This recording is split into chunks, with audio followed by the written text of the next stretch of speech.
Hey people, Gadi Adelman here with another review. Quick disclaimer before I get started.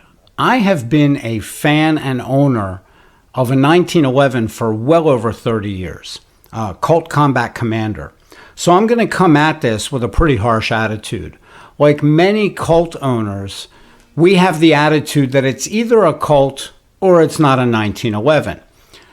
Now, the reason for that is there have been a lot of manufacturers out there over the years that have come out with much less expensive 1911s, but they've really been horrible guns. I mean, they're just horrible guns, and I don't need to go into that.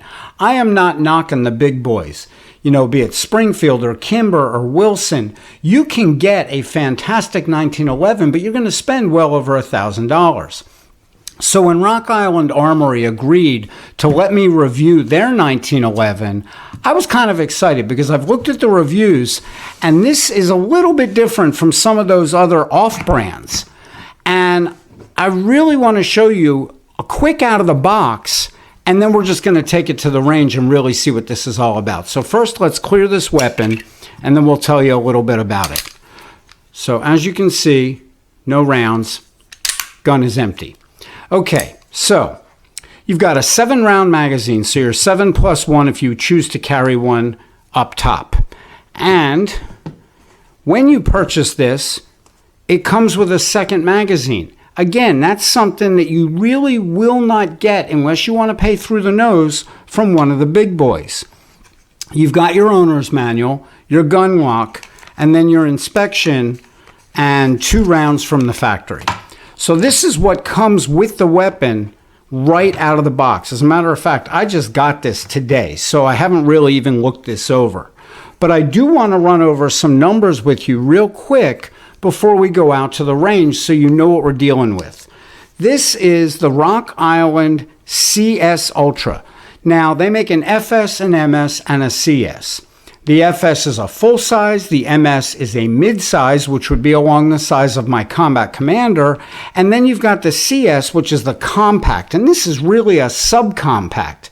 This is 7.1 inches in length, it's 5.1 inches in its height, and it's only 1.3 inches in its width. It does have a 3.5-inch barrel, and it's got a full-length guide rod, which is something I'm not really used to because it's bushingless. And we'll get into that when I break it down after we take it to the range. It comes with a low-profile adjustable 2-dot rear sight, a fiber optic dovetail front sight, and I don't know if I can get that on the shot here with the lighting, but there you go.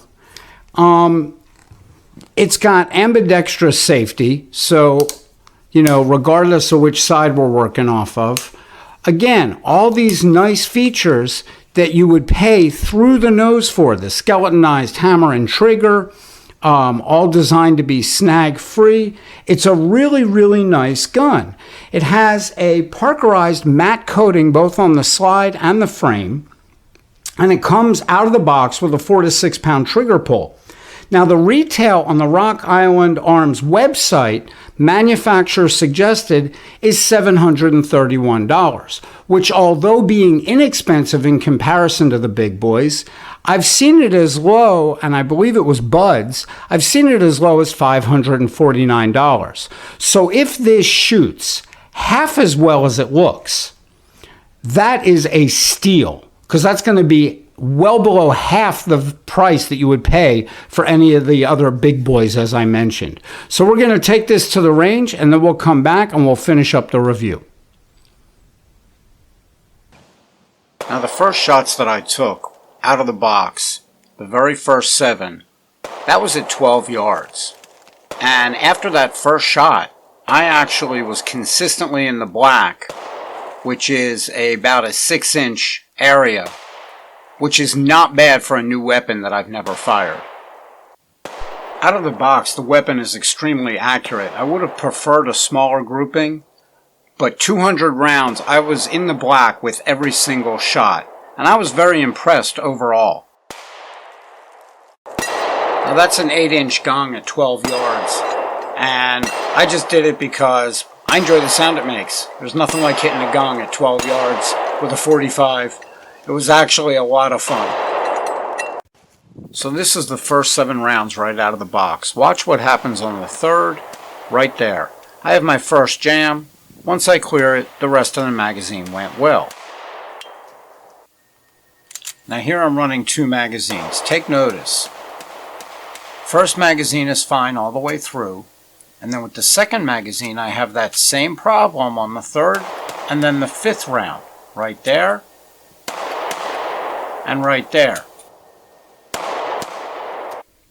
So here's what I noticed, and this was only after running a couple magazines through it. It wasn't the gun that was jamming, and it wasn't the ammo that was causing it. This is the 2 magazines that came with the weapon. And I don't know that you'll be able to see it on camera, but the magazine on the right, the lip is much shorter than the one on the left. And I actually came to the conclusion, and I verified it after putting 200 rounds through this, that every single time I used the magazine on the right, I had a jam, usually the 3rd and or 5th or both 3rd and 5th rounds. I didn't have that problem at all with this magazine. Now, having said that, I don't see this as an issue, and I'll tell you why. Because of the customer service at Rock Island, that, again, I've only dealt with their sales staff. But from what I've seen in the reviews and from what I've heard and from the people I've dealt with at Rock Island, if I were to buy a weapon and I had that type of issue, I would say to them, I've got 1 magazine that is malfunctioning, and I have no doubt that they would replace it for me. So the problem, again, was not the weapon. Whenever I used this magazine on the left, I did 7 rounds without a jam consistently, 200 rounds through the gun. Whenever I used the one on the right, then I had an issue. And again, it is so fine of a difference. You may not be able to see it on film, but the lip on this magazine just is not the same size as the lip on this magazine, and that is what was causing the jam.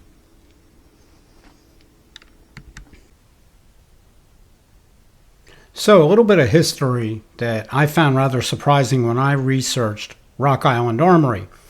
They go back to the early 1900s and started as a sporting goods store in the Philippines. It's been a family business since 1941 and has grown into being a supplier internationally and expanded its operation with several facilities in the United States. The Rock Island Armory brand is just one part of the Arms Corporation of the Philippines, known as Armscor. They actually started in 1905, and since manufacturing began, Armscor has produced semi-automatic pistols, revolvers, rifles, and shotguns. Today, Armscor products are available in over 60 countries, and Armscor grew to be the largest producer of the 1911 pistols in the world. Let me clear this weapon first before I go any farther. So as you can see, it is empty. They produce about 200,000 firearms and 420 million rounds of ammunition a year. They still have their headquarters in the Philippines, but their subsidiary, Armscor International, is in the United States, and it's located in Pahrump, Nevada, with facilities in Stevensville, Montana, and Victor, Montana. A couple quick things that I want to go over as we break down this weapon. Some that I said we'd cover, and a few things that I've noticed now that I had a chance to fire it. The slide action on this gun is really smooth. And that's unlike many of the other inexpensive 45s that I looked at. They just didn't feel right. They didn't fit right. Some of them would even rattle when you would shake the weapon back and forth like this. This weapon is tight and well put together. The grips on this weapon are amazing. And the G10 grips have a thumb groove here that just feels really natural. There's no worry about where your thumb should be. It just slides right into place. And it has divots. Let me see if I can get that in the camera. It has divots on the front half, and it has these serrations, this angled serration on the back. But not only do they look nice, they have these torque screws that are just about flush, and you don't even feel it when you grip the weapon. The polymer let me try that again. The polymer base plate, say that 10 times fast, on the bottom of the magazine is a really nice feature. And the way this is designed, it really fits well without any bite. And I want to explain what I mean by that. When a magazine doesn't fit flush, you can often get a bite in the palm of your hand or in your pinky. And, you know, I found that to be the case not only on other semi-automatics, but even including on some that I own, where because it doesn't fit flush here, whenever I would fire the weapon, it would actually bite into my finger. Depending on where the magazine ends, it could bite into the palm of your hand.